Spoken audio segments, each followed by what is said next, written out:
Hi, I'm Rhett Power. It is good to be with you here on Power Lunch Live. This is a special edition. Um, this is a story that I thought was very, very important, and I know we didn't promote the show today, but I am speaking with Nastya Baydachenko. She is the CEO of IAB in Ukraine, in Kiev, which is an NGO. And I thought it was very, very important that we have a conversation with Nastya today about what she is going through, what the people of the Ukraine are going through uh, as the invasion reaches, I think its 12th day, and Yes. and so I think this was just a really important conversation to have here on LinkedIn, on Facebook, and on Twitter to have you guys get a real sense of what's going on and talk to a real person and not some talking head on the news that's got an opinion about what's going on. But I wanted you to hear it from a real person. And Nastya is got a lot of things we want to talk about today. We want to talk about her safety and about what she's experienced the last few days, about the work that she does normally in Ukraine, but how that has changed and what she is working on now, which I think is actually really fascinating. Um, you know, Nastya, first off, let's talk about your safety and your bravery for coming on the program, because I know that it in a lot of ways this can put you at risk. And first off, why have you stayed in Kiev? What is your motivation for staying and staying in a place where you potentially can face life threatening? You're in a life threatening situation right now. So talk about that and what is your motivation for staying? Yeah. Hi everyone, I'm Nastya from Kiev, and 12 days ago our life changed radically. All our plans and all scheduled things crashed because Russia invades Ukraine. And what is more specific, it is not a modern hybrid type of war. It's a kind of war which we have 50 or 60 years ago, very old school war. Actually, it is not safety. But Kiev now is not the most dangerous city because the most heavy bombarding is in Kharkiv. It's north east of Ukraine, and southern Kherson, Mariupol. Mariupol is a very serious situation with bombing, with missiles, with illegal weapons. And there is no green corridors for people to have water, food, or to bring them medical support. Why I stay in Kiev? I stayed not alone. I stayed with my parents and with three my kids. It's my position because Kiev is my home. I stay in my home. I find that there is a kind of shelter in my flat, very similar to Mamad in Israeli. That is why we decided to stay in home and to keep kids with a portion of comfort, because a lot of our relatives, friends, they spend 5, 7, 10 days in shelters or in metro stations because it's the most available shelter in Ukraine, in Kiev. And most of them fled to Poland or Hungary or to the east, to the western Ukraine. And it is not easy time for Kiev. We have a special time. It's called Commandant Hour from 8 p.m. to 7 a.m. All civil people should stay at home. And other time they should go with their passports in order that all police, military could check personality. As for supply, Kiev is also not bad situation. We okay, I cross my fingers, with electricity, with mobile connection, with what's more important, water, all communal city communications are okay.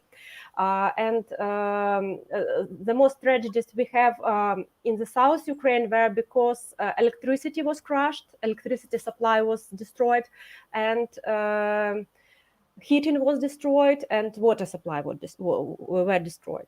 As for me, for today, Kiev, it's quite okay. We have no problem with food delivery, with water. There is also a free food supply for elderly people or someone incapable. Also, we have a lot of our local military teams. They had tasked to keep situation in Kiev under control. Sometimes it's strange because a lot of men with weapon on the cities. It's not typical for Kiev at all. Kiev is very, very tiny city and very comfort. And to see people with weapon and military uniform, it's a kind of stress because it's very unusual. But a lot of Ukrainians stay in Kiev, stay in Ukraine because they want to fight. They don't want to give our land to Russia. Or we were in Soviet Union and we don't want back.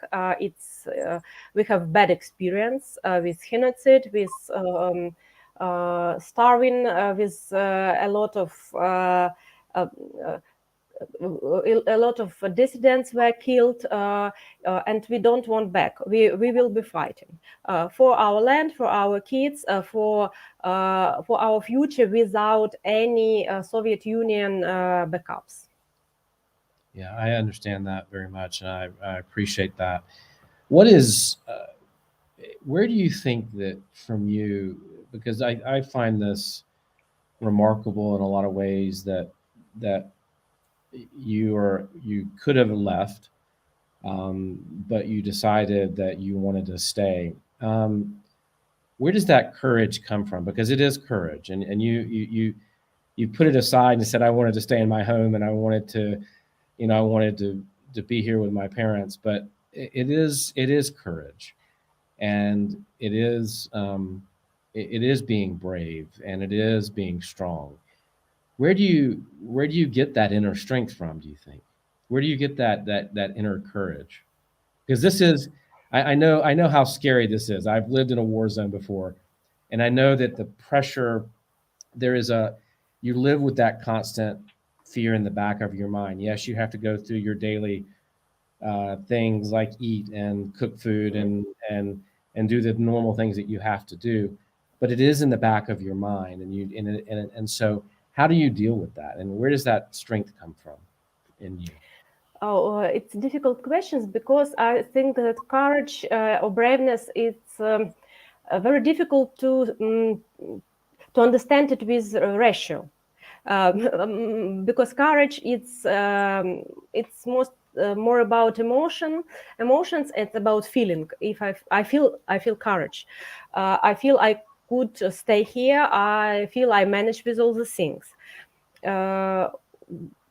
It is difficult really to cut all this, understand and analyze with ratio, because actually through the ratio lens it seems like I'm crazy. But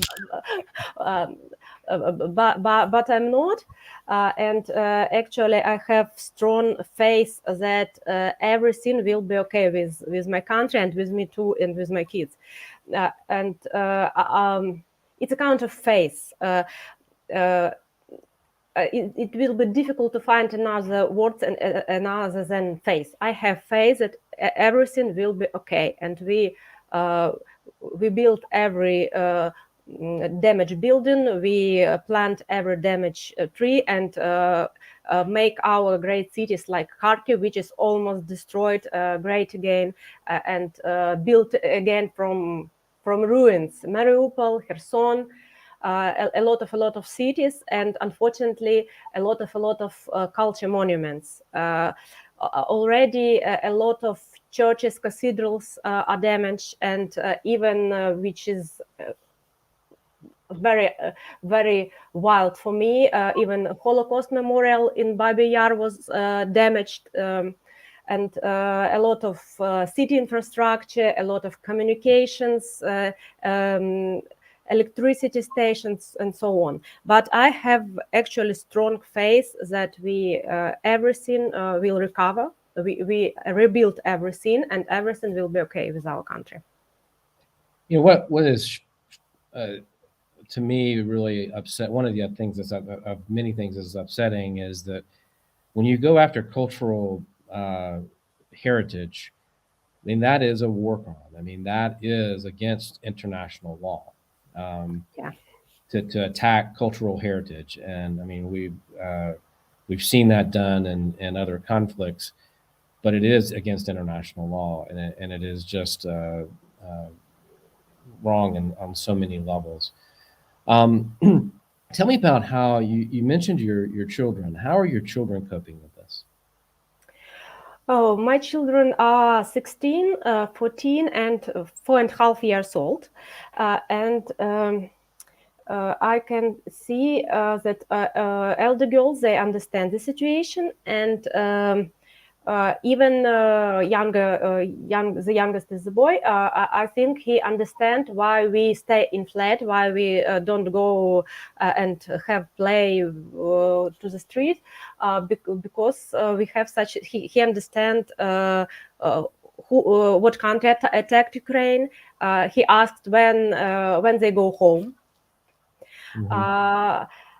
I could say that they have for sure a kind of stress and a kind of trauma, but for this time maybe not so severe, because yes, we have a night air attack, but it's not the same situation when in Mariupol they have every hour prohibited Grads, Smerch, and other missiles, which are illegal, completely illegal, which are make very very disastrous and strange and awful noises. And for kids, I think this truly unbearable. Here, Kiev is relatively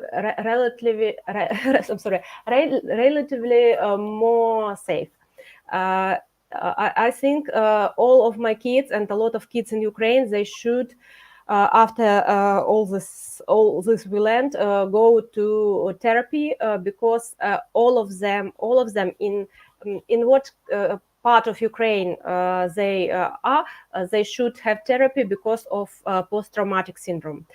It could be strong or weak or something in between, but all of them need such a therapy. I'm sure about it. Yeah, no doubt about it, and I think this is going to be a long-term process, right? And so there's what you're talking about, sort of in the immediate sense, and then there's I think this conflict is going to take a long time to resolve itself, and so I mean, we're talking about years of trying to help young people cope with the aftermath of this, because it is completely disrupting their lives, right? In terms of schooling and everything else, and socialization and everything that kids really need to develop. Now, I want to turn a little bit towards your work and how your work has changed dramatically in the last couple of weeks. You run an NGO that is an alliance of advertisers, and so you're in the marketing space, you're in the messaging space, you understand all this, and a lot of your work. You were talking about before we came on how your work is I think, if I understood it correctly, to help try to get the proper information to Russian citizens and Belarusians to tell them about what's really going on. And I think that is so powerful and so needed, because my view, and it's just a layman's view, is uh, that Russians and Belarusians need to know what's happening. They need to know the truth of what their governments are doing, and they also need that to an extent they're going to play a large role in making these changes and helping stop this war. Talk about that work a little bit, if you feel comfortable doing that, and not putting yourself in any more danger than you already are.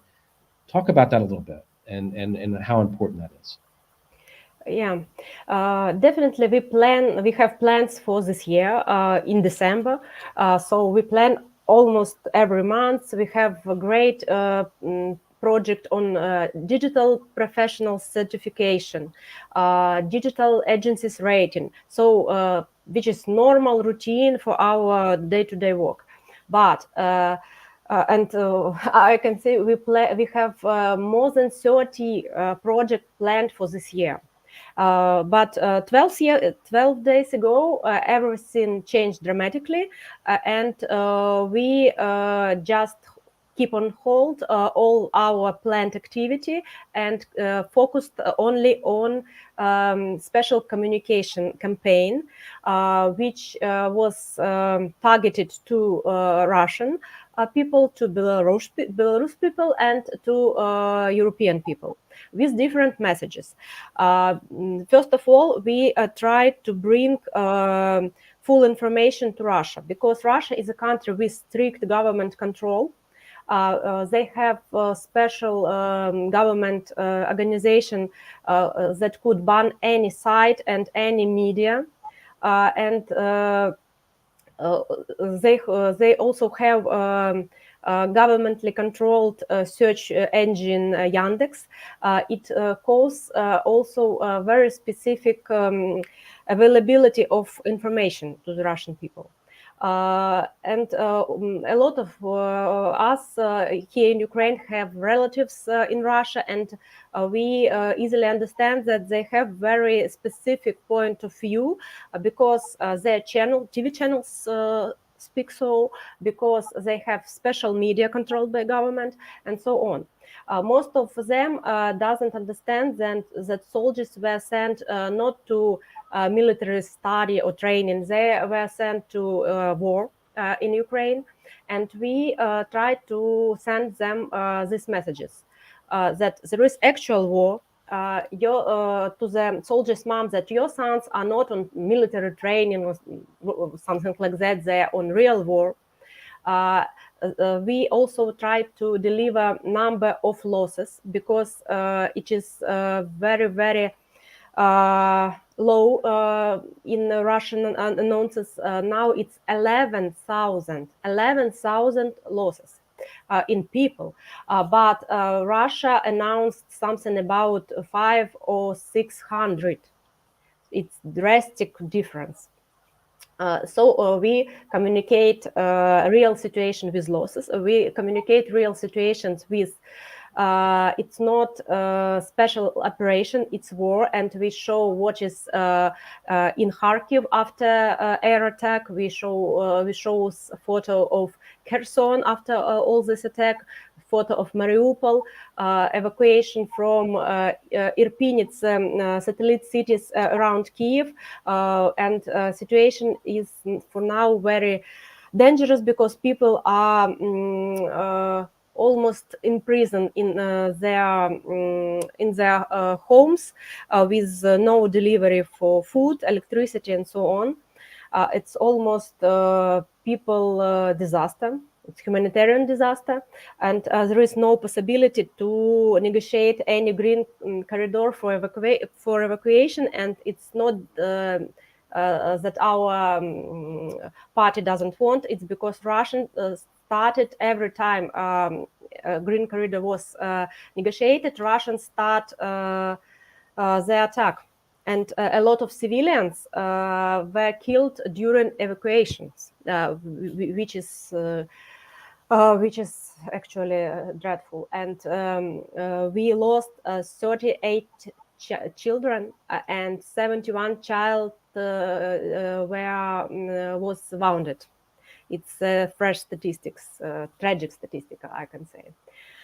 So we tried to all this information to bring to Russia. Also, our second target audience was our Belarusian neighbors, and we informed them about about our actual state of Ukrainian armed force and how effectively we deal with Russians. And ask Belarus do not go in this war. And also we communicate with European Union with two messages. First messages, we asked for a non-fly sky because any Earth military operation, our armed force done with 5 stars, but our civils suffer from air attacks, from military planes, from special missiles, and our air defense. They do their best, but our air defense is not so modern as, for example, in Israel. That is why we need so much no-fly zone over Ukraine. I know that it's very difficult politic decision because when NATO will close sky above Ukraine, it means possibility of attack between NATO and Russia, and I understand that no one wants it. But our losses of civil people and moreover losses of kids, it's 38 kids already dead because of such attacks. That is why we do not stop and we appeal more and more about no-fly zone. Our second target is to get humanitarian support because Russians bring huge damages to our economics and culture, because they also destroyed a lot of monuments, and we need a lot of funds to rebuild, to make renewment, to build again all this everything that were destroyed. So our second message is to promote a special account of National Bank of Ukraine for humanitarian support. So it's the main 3 ways of our activity: to the Russian Federation, to the Belarus, and to the European Union. We try to unite our members as IB Ukraine, and it's not only unique initiative in Ukraine. I think there is 4 or 5 separate initiatives with the same messages, and it's okay that we are acting separately. We have different creative materials, and I think it's also good that there are a lot of activists and a lot of donors, because all this advertising activity is paid by our businesses, by interactive digital businesses. Owners just decided to put to invest money in this campaign, and I'm so grateful to them for this, because our businesses will have losses this year. We have a normal January and almost normal February, but I think it will be not good year in terms of financial result, in terms of P&L. So we understand that we invest our money, maybe profits from the previous year, in order to deliver information, in order to finish this war as soon as possible, in every possible way, I think. Right. Well, I think right now everybody's got a responsibility to chip in, right, and to do everything that they can, and profits and losses at this stage don't matter. Yeah. It's a matter of survival Yeah. and winning and winning the message, because that international support is going to be so critical to that rebuilding process, and you can't let people forget what has happened in Ukraine. If you feel comfortable disclosing um, your methods here, I don't want you to do that if you feel like it's something that Russia or Belarus could try to stop you from doing. How are you getting the messages to these messages to Russians and to Belarus? How are you getting the messages through? How are you getting this information to that audience? Uh, Simply, we use Google and YouTube possibilities. Uh-huh. And Russia informs that from uh, from 18th of 18 or no no from 10 or uh, in a few days, just I don't remember exactly the date. In a few days, they closed all external websites. It means that we should find any other solution as GDN or YouTube, because Mm-hmm. it will be impossible to communicate. As for Belarus and European Union, there is no restrictions, and you could use a lot of network, because we do not speak about something illegal. We just inform as is. We don't show blood. We don't show wounded people. We give statistics. We give information, or we ask for for no-fly zone.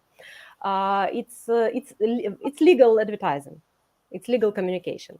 But Is there a way to do it through, like, going forward? Is there a way to do it through email and texting on the phones? Is there a way to do it that way? not email. We use possibility of Google advertising. So it's Google AdWords, and we use all possibility to deliver a very legal message, because it's almost impossible to communicate through Google system anything illegal. So it is possible to inform that there is so. But actually, our team think about what to do with Russia, because it seems very soon it will be very similar to Northern Korea. Everything is prohibited, everything is closed, everything is under control. Every thought or word different from governmental position will cost from 8 to 15 years imprisonment. And it is very difficult to find something alternative way to communicate, because we should understand that we have very specific target audience, people for a very long time, for many years, receive information from government controlled information, and even such media they could call as opposition media or independent. It's quasi-independent, and it's very relatively opposition media. All of them are media that government prefer to have as controlled opposition or controlled independent media. Right. That's a problem, because day after day, year after year, it brings uh, very uh, bad and dangerous impact on people's heads, on people's brain and way of thinking. And it brings very destructive face to every word from government. Uh, it seems that the government became something similar to church in Middle Ages. People just trust. There is no critical thinking. And such target audience is very difficult to communicate. When they see the real losses, they don't think, oh, maybe my government speak not truth. They think, oh, it's fake.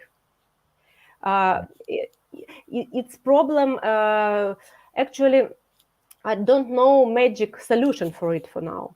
But we need and they need, Russians need a lot of time to rebuild critical thinking in their heads and to start ask for information from other points of view, not only consummate or information given by government.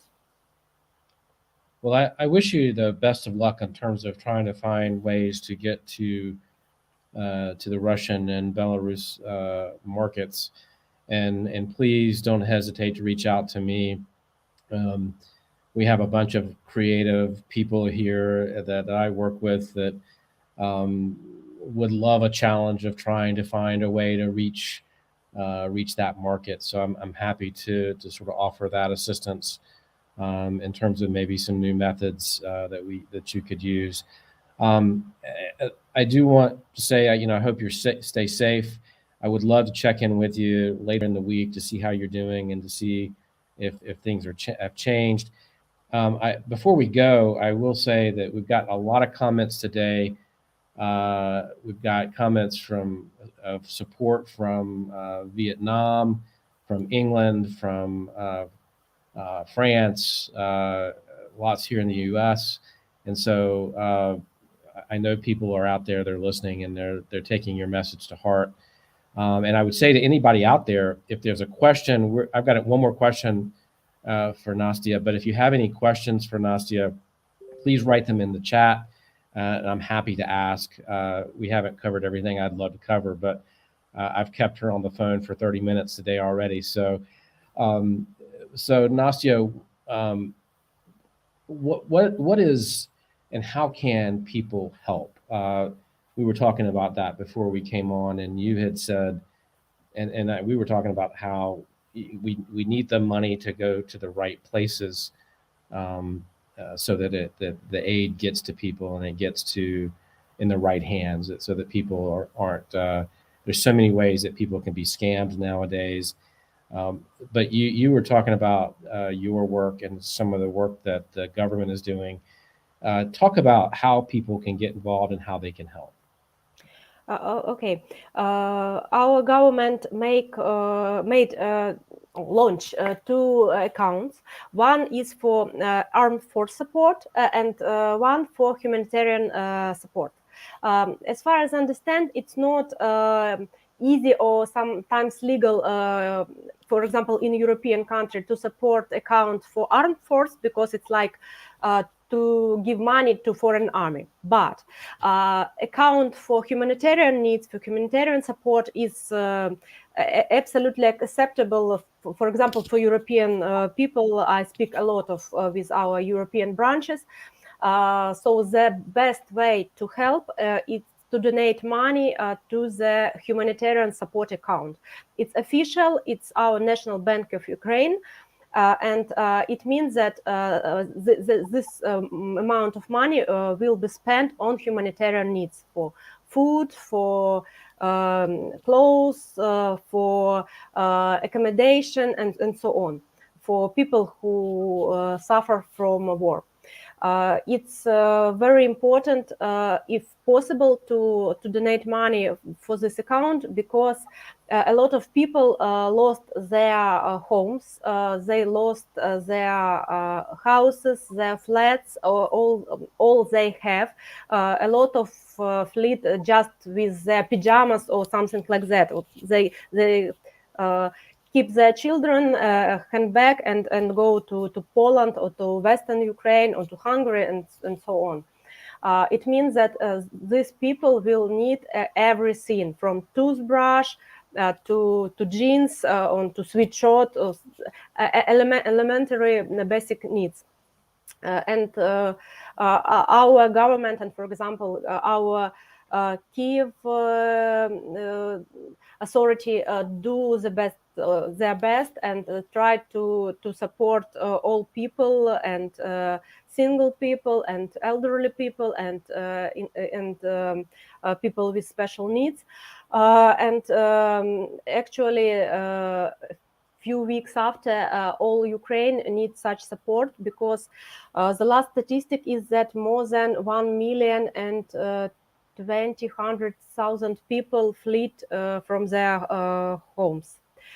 It's a great damage to our country and to our people, and I ask your support in order to provide them with basic necessary needs, such as food, diapers for their kids, basic clothes, water, and so on. Also medicines and healthcare needs also will be funded from this account for humanitarian needs. So if you feel in your heart that you want to donate any sum of money, I ask you to use account of for humanitarian needs. I send it to Rhett, and I hope he will share with you with this account. Yeah, we'll post it right after this in the chat, so that people can take a look at that and do what they can. And I was serious, Dean and John. Thank you, and Noi Ha for jumping in and joining the conversation today, and Rika. I know that, again, I want to make that offer because I think that there are a lot of people that are probably willing to help you with the messaging and trying to get that message to Russia and to Belarus to help turn the tide of this conflict. Thank you so much. You are incredibly brave, and just you're courageous, and I applaud what you're doing. So, look, let's catch up and let's check in again later this week if you are okay with that, because I'd like to hear more about what you're going through. Yeah.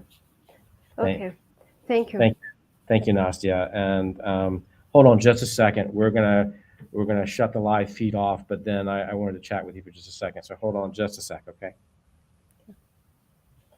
And thank you guys for being here today. This is a sort of precedented show, but it is important. This is we're going to dedicate some time to it over the next few weeks as this unfolds and as things develop in Ukraine. We're going to keep the focus of this show on that issue for right now, and so look out for some more show times and conversations that I plan to have over the next few weeks. And thank you for being here. Thank you.